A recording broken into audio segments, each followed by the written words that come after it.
Good day once again. This will be our chapter 5 no, of our Capstone project, how to choose a topic or a title. A topic is the main organizing principle guiding the analysis of your research or capstone paper. Topics offer us an occasion for writing and a focus that governs what we want to say. Topics represent the core subject matter of scholarly communication and the means by which we arrive at other topics of conversation and discover new knowledge.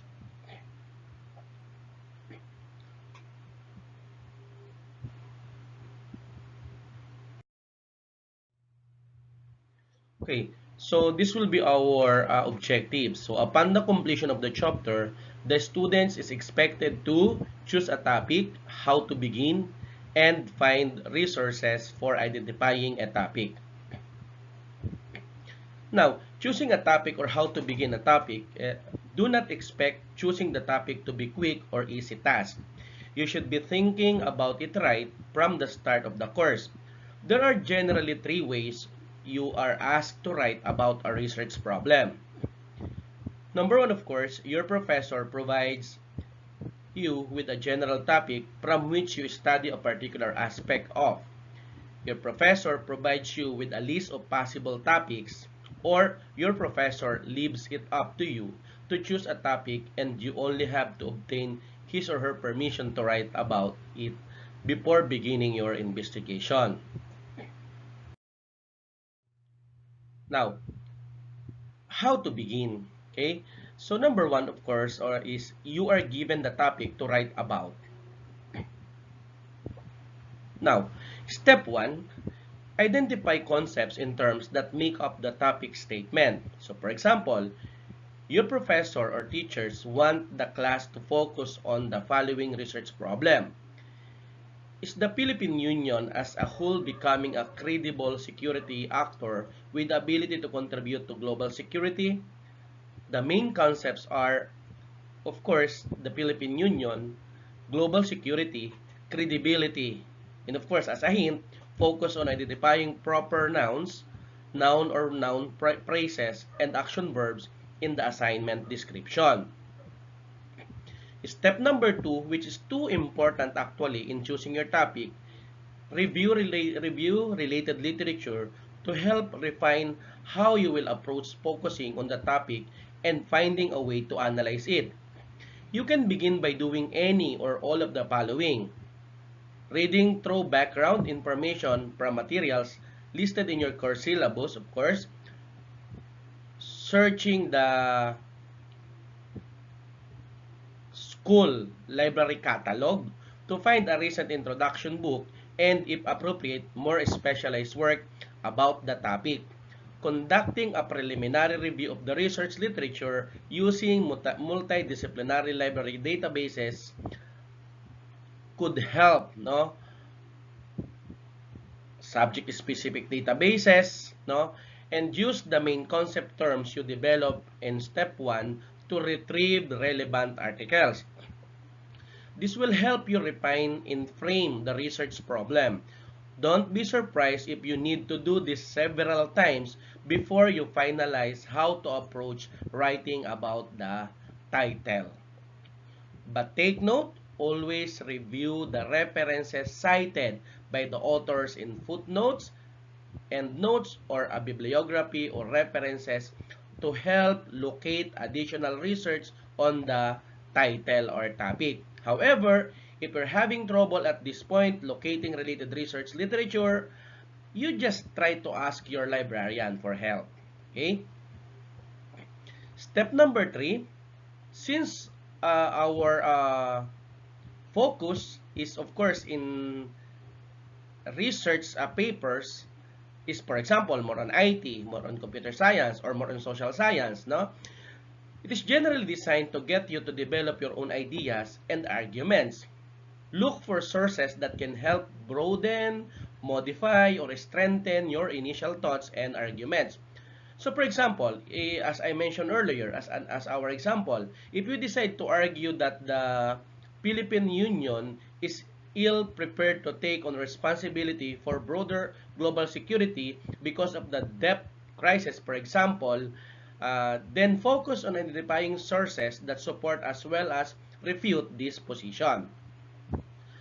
Okay, there are at least 4 appropriate rules your related literature plays in helping you formulate how to begin your analysis. Okay, this is how helpful, okay, for us to decide on our title or topic uh, by reading a related literature. Okay, and this is helping you to formulate on how to begin your analysis. Number one, of course, is sources of criticism. Frequently, you'll find yourself reading materials that are relevant to your chosen topic, but you disagree with the author's position.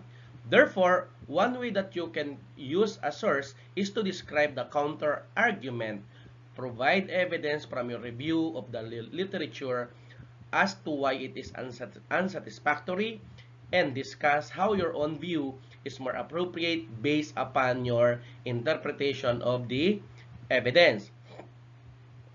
Number two, sources of new ideas. Well, a general goal in writing college research papers or capstone project is to approach a research problem with some basic idea of what position you'd like to take and what grounds you'd like to stand upon. It is certainly acceptable and often, of course, encouraged to read the literature and extend, modify, and refine your own position in light of the ideas proposed by others. Just make sure that you cite the sources. Again, cite the sources. Number three, sources for historical context. Another role your related literature plays in helping you formulate how to begin your analysis is to place issues and events in proper historical context. This can help to demonstrate familiarity with developments and relevant scholarship about your topic.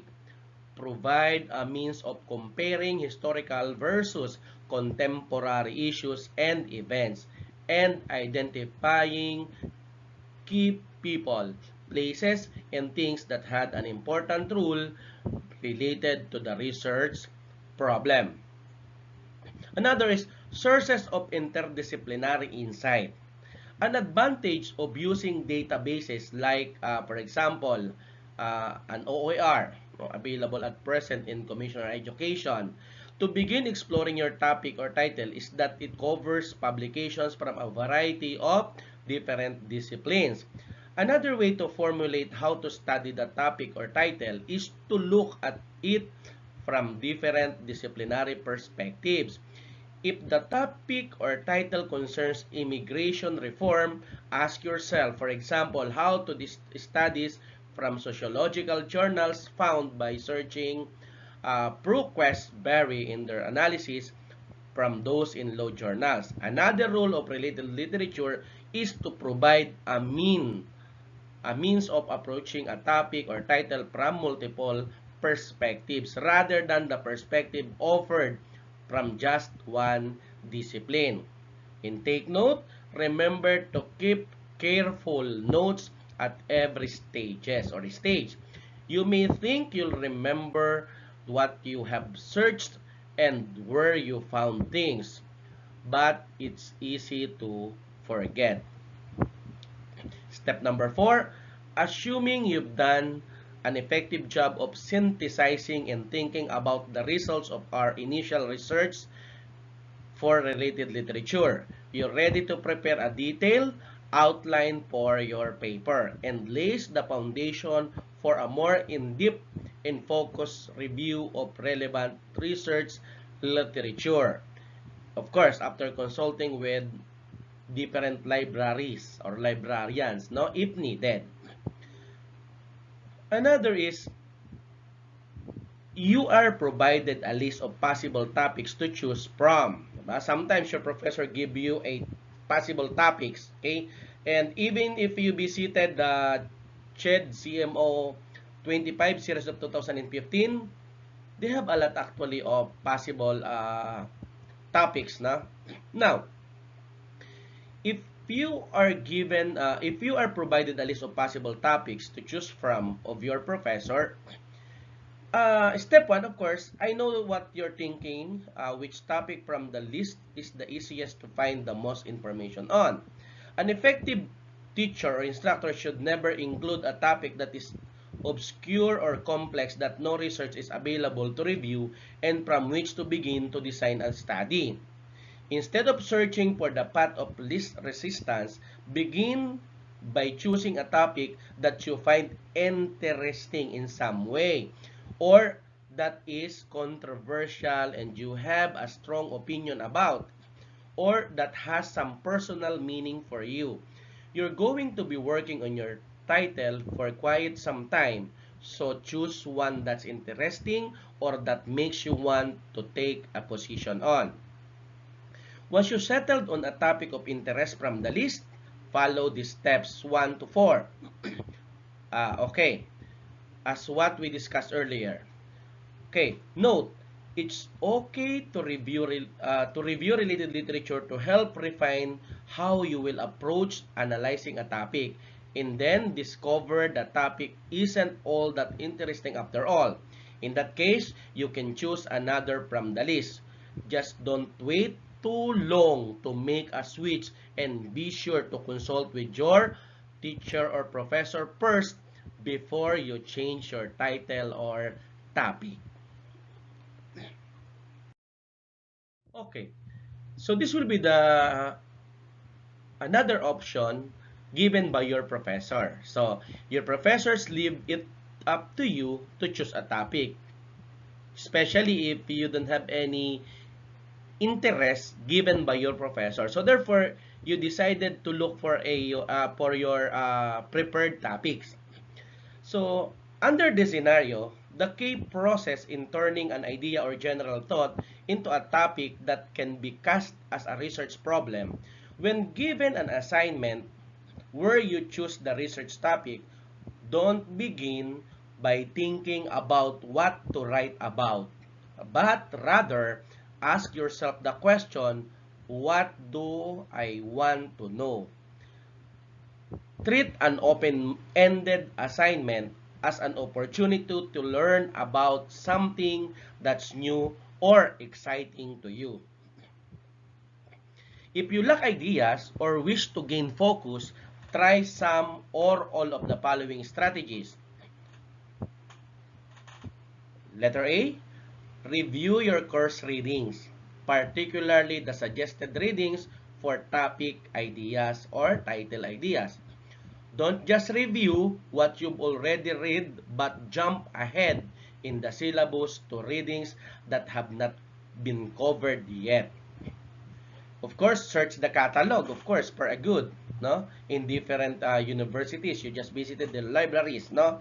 Recent introductory book, and if appropriate, more specialized work related to the discipline area of the course. Another is browse through some current journals in your subject discipline. Even if most of the articles are not relevant, you can skim through the contents quickly. You only need one to be the spark that begins the process of wanting to learn more about a topic or title. Consult the librarian or your professors about the core journals within your subject discipline. Think about essays you have written for past classes and other coursework you have taken or academic lectures in programs you have attended. Thinking back, what most interested you? What would you like to know more about?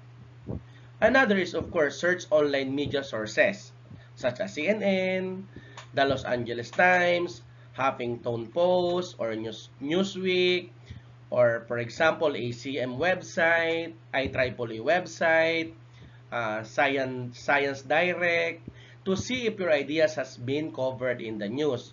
Use this coverage to refine your ideas into something that you'd like to investigate further, but in a more deliberate, scholarly way based on the problem to research. Another step, of course, to build upon your initial idea. Use the suggestions under this tab to help narrow, broaden, or increase the timeliness of your idea so you can write it out as a research problem. And once you are comfortable with having turned your idea into a topic, follows step 1 to 4 listed in our first discussion to further develop it into a research paper. Resources for identifying a topic. If you are having difficulty identifying a topic to study or need basic background information, the following web resources and databases can be useful. Try to look for global issues in context. It offers international viewpoints on a broad spectrum of global issues, topics, and current events with rich multimedia, including podcasts, video, and interactive graphs. Of course, you could also to look for New York Times topics. No? Each topic page collects news, references, and archival information, photos, graphics, audio, and video files published on a variety of topics. Content is available without charge on articles going back to previous years. If you are interested with Social Science Research Network, a service providing scholarly research papers, working papers, and journal in numerous social science discipline. And of course, as I mentioned, try to revisit or visit different uh, journals like ACM, no, for our computer science, IEEE, for example, Science Direct, and many more. This will be a writing tip, no? Again, don't be a martyr or martyr, okay? In thinking about a research title to study, don't adopt the mindset of pursuing an esoteric or incredibly complicated title just to impress your professors, but that, in reality, does not have any real interest to you. As best as you can, choose a title that has at least some interest to you. Obviously, this is easier for courses within your major. But even for those nasty prerequisite classes that you must take in order to graduate and that provide an additional revenue stream to the college or to your university, try to apply issues from your major to the general topic given to you. So for example, if you are an IR major taking a philosophy class where the assignment asks you to apply the questions of what is truth to some aspect of your life, you should choose to study how government leaders attempt to shape truth through the use of propaganda. Again, of course, for IT and CS students, try to look for the past, no, or the earlier capstone or thesis project. If you have an interest, for example, in game development or for example in using cloud computing, okay, data warehousing or data mining, okay, and based on the previous study, they have a future work, okay, or for example, they have recommendations for continuing their project. You just try to read and analyze, and if you could able to continue their work, try to ask permission to the first author. Okay? If not finding anything on your topic, don't forget to ask your librarian and your professors. And another thing is librarians are expert in locating information and providing strategies for analyzing existing knowledge in a new ways. Do not immediately assume that your topic is too narrow because you haven't found any information about it. Always consult a librarian and your professor before you consider giving up on finding information about the topic you want to investigate or to develop. If there isn't a lot of information about your topic, a librarian can often, or the teacher or professor can often help you identify a closely related topic you to or you can study. Okay? So, of course,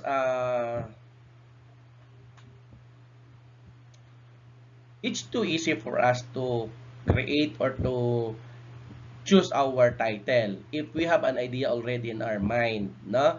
Since for computer science, for IT, and for IS, during our third year or we have a system development, system analysis and design and implementation.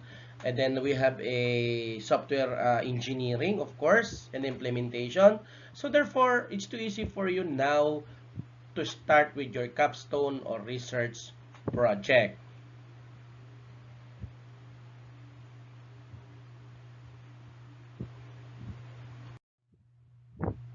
And of course, this will be our references for this chapter.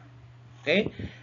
Again, don't forget your references, especially during your review of related literature